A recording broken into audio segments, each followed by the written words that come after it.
Hi everyone, I'm Lindsay Hoffman and welcome to the Dose of Bliss show where we share our motivation and daily doses of bliss for you to live your best life.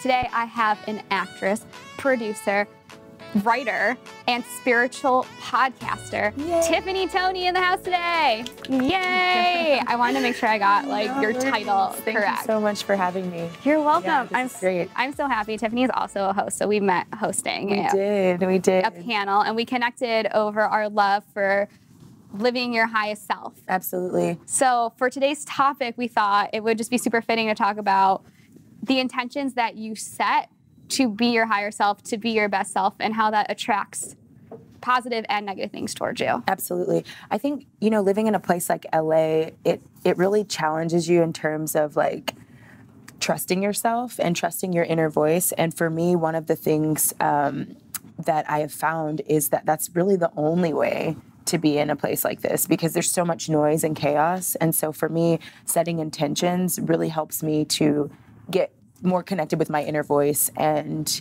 doing that is kind of what has led me on the path that I'm on. So setting your intention for let's say the people listening are a beginner, right? Because they might say I've ran into people who said, I feel like I deserve to have $1 million by now. Why don't I have $1 million? They might be thinking or setting these intentions. What are they doing wrong?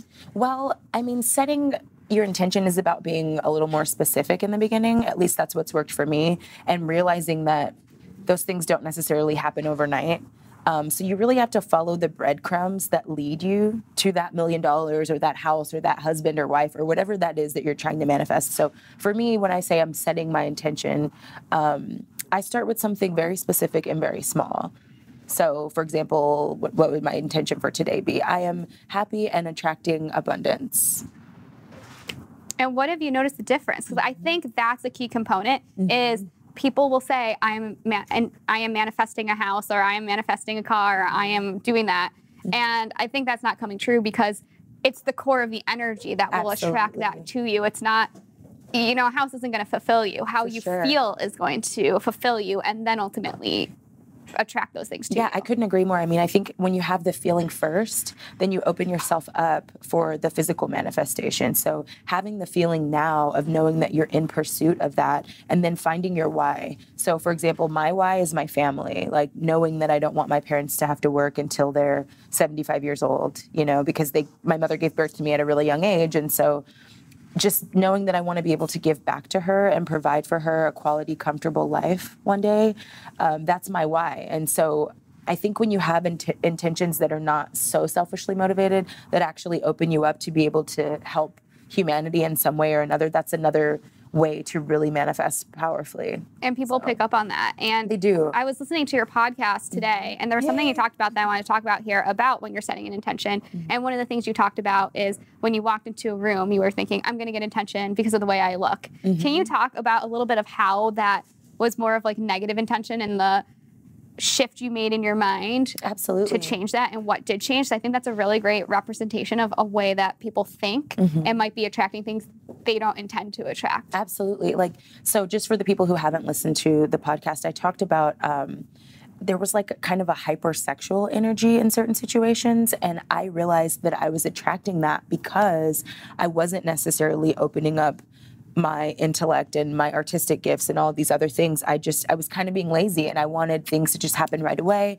And I thought, well, if I'm beautiful and if I wear this dress, then people should give me what I want. And I didn't even realize that I was thinking that way, and that I was carrying that energy when I was walking into rooms. So I started telling myself, okay, I'm going to walk into this room, and I'm going to be a light in this room, and I'm going to be a vessel for the universe to use me to communicate positive, healthy messages to whoever the universe guides me to in this room. So when I started thinking that way and actually walking into spaces wanting to shift the energy in a way that kind of elevated the frequency in the room and benefited everyone in the room, that's when things started to happen for me, because my intentions were different, my heart was different.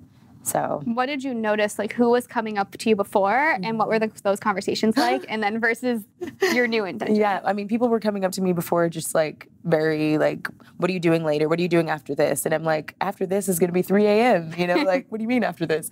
And so it shifted to me actually meeting people who wanted to share their stories with me, their life stories, talk about their families, talk about their experience in LA, and I found myself learning from those experiences. And then the fact that I was actually taking the time to listen to them and actually have a soul connection with them opened up the door for opportunities. So then they're asking me, well, what do you like? What do you do? What's your passion? How can I help? And it was like, I went from being in a space that felt very desperate to being in a space where things were just flowing and people were just offering help without me having to ask. Even in times when I didn't think I needed or even wanted help, it was like I felt like there was just an abundance of opportunity after that. I think that's just so exciting to hear because people don't realize it's so easy, really. This is such a great example of one mindset attracting one thing to you versus another. And so many people say, how does a thought manifest something? How does it change something? But it's the way you carry yourself every day. People pick up on that. And our intentions are a frequency on their own. So when we're putting that out, it echoes through the universe and echoes back to us. And so if you're putting out love, you're putting out genuine intention, and you're present in the moment and just saying, you know what? I can tell this person had a hard day, and I'm just going to listen to them for a few minutes and give them that time. I'm not doing anything anyway. I'm just waiting for my Uber or whatever it is that you're doing. Taking the time to sincerely connect with someone is what's missing in our society, especially with like technology now and Instagram and everything's so instant and people are just looking at each other through screens. And I found that just opening myself up and allowing myself to be present with people is, one of my mentors told me, you never want to make people feel like they owe you anything, but you want to make sure they know they owe you. And I was like, what does that mean? And he's like, just be a good person. Just love them, show them love and be a reflection of love and be, open-minded and not necessarily setting yourself up to get taken advantage of, but just be a human to people, even if it's just for a moment, and they'll remember that. People really value that because the same thing, people always ask me, how do you get everything you want? How do you always meet the right person? Because I'm open to it. There's people who are out and about, and you've probably seen it. Someone will go up to them and they'll just be like, ew, I don't want to talk to that person. Absolutely. For whatever reason. And that's what they're projecting into the world. Whereas I'm going to talk to everyone around me because I believe everyone has a message, or maybe I have a message for everyone. And then because of that, I end up meeting people who are really cool because I'm coming at them not for what they do or anything other than like who they are. I always say I don't look at, all I judge a person by but is if they're nice or if they're mean. Do you make me feel good being around you, or do you make me feel worse? And at the end of the day, people remember how you make them feel. Absolutely. And there's one thing I noticed when moving to LA. When I would meet new people, the first thing they would ask me is, what do you do? That's so true. And it bothered me so much because I'm like, you're not even going to ask how my day was or where I'm from or, what my name is for that matter, And so I started realizing that because I was seeing that around me, I was doing that to people too. Just automatically like, what do you do? What can I get from you? How can you benefit my life? And now I'm in a space where I genuinely am like, how was your day? What do you like to do for fun? Where are you from? How's your family? Questions like that actually show that you care about them as a human and not just how they can be an asset to your life. Yeah, that's so true, because when people ask me that, I respond, oh, I like to go for walks. I like to do this. I say like that. And so I also will sometimes think about a person. I don't judge a person, but I'll think, when do they ask that in the conversation? Because it does come up naturally at some point. Absolutely. But I almost gauge it the opposite. Like the longer you don't say that, and if the other person asks it first, that means you gained their trust and their appreciation for who you are, that now they want to have the conversation about what do you do and how can I help you? Absolutely. And then it becomes into a how can I help you, not I want something from you. And you don't even know the other person, so you don't even know how they can help you or if you can help them. But I like to go about it that way and find that being very successful. And then you feel better because you don't want to feel like you're taking from everyone around you. It just doesn't feel good internally. Yeah, I couldn't agree more. And setting intentions, it could be something simple like, today I'm going to see the silver lining in every situation today. And I think people forget that each day is a new start. You don't have to, that energy can stay still while you sleep. And then when you wake up, you can regenerate. Exactly. And other people don't know the negative things you're feeling. Yeah. You can be coming up with all these things in your head of why people don't like you or you're not manifesting something. Nobody knows that at all. People are worrying about their own life. So it's like the internet. Everything gets forgotten in a day. For sure. So just get up and set that better intention. Absolutely. And I think another thing is that you have to give yourself time and realize that some things are going to be manifested very quickly and others might take a few months or a few years. And just looking at your life and saying, okay, am I better off this year than I was last year? How much closer am I to my goal? And giving yourself a little celebration and a pat on the back and taking time to like just look around and value how far you've come. Exactly. And are you living your life from a fear-based perspective or a love-based perspective? Absolutely. That should really be the goal. Are you living in abundance and I am giving love and I feel love? Or are you in fear? I don't have enough money for this. I can't get this job, and you're just freaking out every day. Definitely, because when you think about what you don't have and you think from a place of lack, which is a space of fear, you just perpetuate that energy.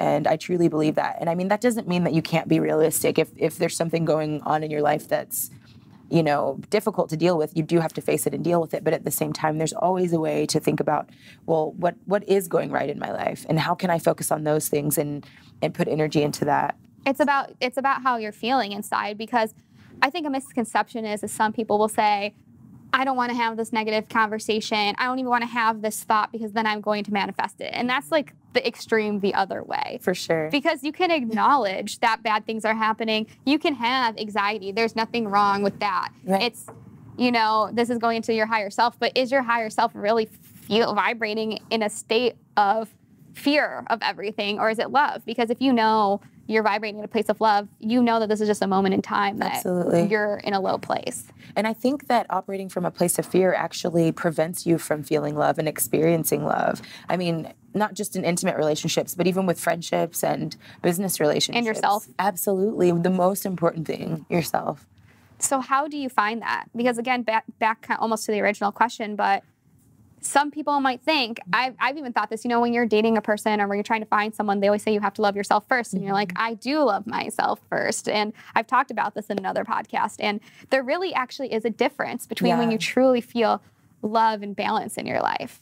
I couldn't agree more. And this year, 2019, has been the ultimate test of me asking myself, do I love myself? How much do I love myself? And what I realized is that it's not about, you know, finding society's expectations of what self-love is and always wearing a turtleneck and completely being covered up, or there's so many things that are associated with self-love that really restrict people. But I think that it's different for each person. And for me, self-love was giving myself the space and time to heal from past traumas, admitting that I was hurt from those traumas, and figuring out, okay, why did this hurt me? How do I heal from that? Why am I upset? Am I really upset? Or am I just, do I feel like I'm supposed to be upset about this? Or are these feelings that I'm actually feeling? And so taking the time to really like just be alone and process my thoughts without all the extra noise, that for me was my first step in self-love, and giving that to myself. And also setting healthy boundaries with my friendships, relationships, business relationships. And before, I would always end up in situations where I ended up being taken advantage of. And it was because I was afraid to set boundaries. I was afraid, oh, these people won't like me, or they won't want to work with me anymore if I set boundaries. Which is, again, fear-based manifesting. Exactly. And so that is self-love for me. And I think it's different for everyone. So how do you set boundaries, and how do you change that mindset so that every day you're not afraid to do that? I think spending time alone is great, and kind of journaling and figuring out what do I want and what aligns with what I want. And once you really do know what you want, then when you hear something that doesn't reflect what you want, or you see an opportunity that comes, you know, through your email and you're like, yeah, they're paying me $200,000, but does this really align with who I am and what truly makes me happy? And so once you know what you want, then I think it's easy to create those boundaries and say, listen, I love you and I can help you with this gig on Monday and Wednesday, but on Tuesday and Thursday, those days are for me. And just being okay with doing that and saying no from a place of love. Yeah, because you can say no. You can't live in a fear-based place all the time. It's okay to turn. We were talking about that when you manifest an opportunity and you have to say no to it, even if it's something you want, because it doesn't feel right with you. Don't put yourself in those situations where you really feel unhappy, because that's where you're going to not be your highest self. You're going to be attracting everything negative because you're going to be off balance. Yeah. And I think people fail to realize sometimes that our source, whether you want to call it God or the universe or whatever you want to call it, that divine source of energy is abundant. It doesn't run out. So if you missed out on one thing, or maybe you weren't necessarily prepared for one thing that you thought you may have manifested, or it didn't come in the way that you wanted it, you just have to know that you're going to be able to do it again. It's just a matter of focusing and setting your intentions and allowing. That reminds me of one of my favorite quotes when I feel off balance like that, when I get stuck in what society wants of me versus what I really want of me. I think of this one quote where it goes, a tree doesn't worry if it's going to rain. It just knows that it will. Absolutely. And That's beautiful. I just repeat that when I keep thinking, oh, should I have taken this opportunity? Or like, why am I being patient? I should be working harder. And really deep down, I'm happy. It's just what society like wants me to do these things. And then I keep remembering, well, a tree doesn't worry. Like there could be a drought. There was a drought in LA for 6 years. The trees were patient and then the drought ended. Absolutely. We got a lot of rain recently. Yeah, and now it's abundance everywhere. Exactly. It's like, that's like my mantra. That's beautiful. No, I think that's great. Definitely. I have sort of a guru. His name is Robbie, and he's from India. And he's someone in my life that's kind of like a mentor that really just helps to keep me grounded. And one bit of advice that I have for anyone that's watching or listening, finding a mentor that resonates with your soul and your spirit is really healthy. Not just somebody that's going to, I mean, yes, someone that can teach you how to make money is important as well. But there are a lot of mentors out there who will teach you to make money in a way that's not necessarily ethical or in a way that won't resonate with your spirit. So finding someone that you can connect with on a spiritual level, I think, is really valuable in terms of just personal growth, career growth, all of it. And it will never take you the wrong way when you're listening to your gut. As long as you're smart, like it does not mean be stupid with your decisions. You know, you can turn down things that manifest if it doesn't feel right. You can still be smart about what you want. You don't have to just take everything. If you're just taking everything that comes because you feel like you have to or you're going to lose it, then you're living in that fear-based. And I can relate to that so much because when I first moved here, so I moved here to be an actor and to do film, and I've been a writer since I was like 10 years old. But when I moved here, I started doing personal training because it was comfortable. And it was like I knew that I would always have money in my pocket doing that. But a few years into it, I was like, this is not my passion. Like I don't feel fulfilled doing this anymore. You know, I'm a creator, I'm an artist, I'm supposed to be doing that. But I was so afraid to leave that like certain income that I knew was coming every week that I really prolonged, you know, jumping into my creative life, you know. And so when you talk about like operating from a place of fear and just taking everything that comes to you, I was that person. I was literally taking everything that came my way to the point where I was overwhelmed and I couldn't put my all into my craft because I was just so spread so thin out of fear. And I think a lot of people make that mistake, especially when they're, you know, entering a new career field or moving to a new city. But I think it's okay to have one thing on the side that kind of like helps supplement your income. But you're right. You really do have to focus and just say, what do I want?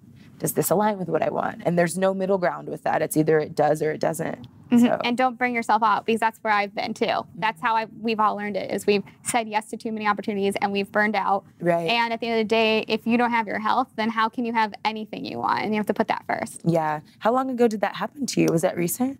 It was probably a few years ago, but it happens probably at least once a year. I'll start going through like this thing where I'm manifesting like crazy and I'll be like, yes, yes, yes. And when you keep doing that, more comes. But then you get so off balance and you're like, oh no, what do I do? Like you're either going off one way or the other. Yeah. And you have to stop. And it doesn't go away. Like these things don't go away. It's just being like, okay. I have too much power. Yeah, I have too much power. Like I'm going off the deep end. Okay, let's manifest. Let's like relax. Let's like take a step back, and because I'm not perfect yet either, you know, and it probably will always happen, different things in the rest of your life, but there's no problem with that happening. You just have to be aware. No, that's happened to me before. It actually happened pretty recently. I was like, I kept saying, I'm an actor, I'm an actor, I'm an actor. And then all these opportunities started coming and I was so excited. And then I realized, oh my God, I have like 12 scripts I have to memorize and I don't know if I can remember all these lines.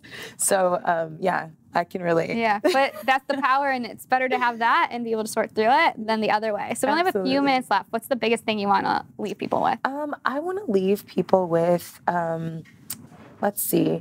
I think the biggest lesson that I have learned, and I'm still learning, is that being yourself and like accepting yourself doesn't have to fit into any sort of box at all. Even just from the perspective of like something as simple as like cosmetic surgery. I mean, I grew up thinking like, oh no, if you have cosmetic surgery, you hate yourself. And it's like, no, maybe I just always saw myself as a big busty woman, like deep down inside, you know? But just accept yourself, love yourself, explore, live life, and live it unapologetically. I love that. I feel so good talking to you. Well, let everyone know where they can find you and talk with you a little more. Absolutely. You can find me on all social media platforms at Tiffany_Toney, spelled TONEY_TV. And thank you guys so much for watching. If you want to binge this episode on demand or more that aren't even out yet, go to evertalktv.com or the EverTalk TV app. And of course, I post this on my YouTube every single Thursday at Lindsay B. Hoffman. So go follow me. That's me across all platforms. And we will see you next time for your daily dose of bliss. Bye. Bye.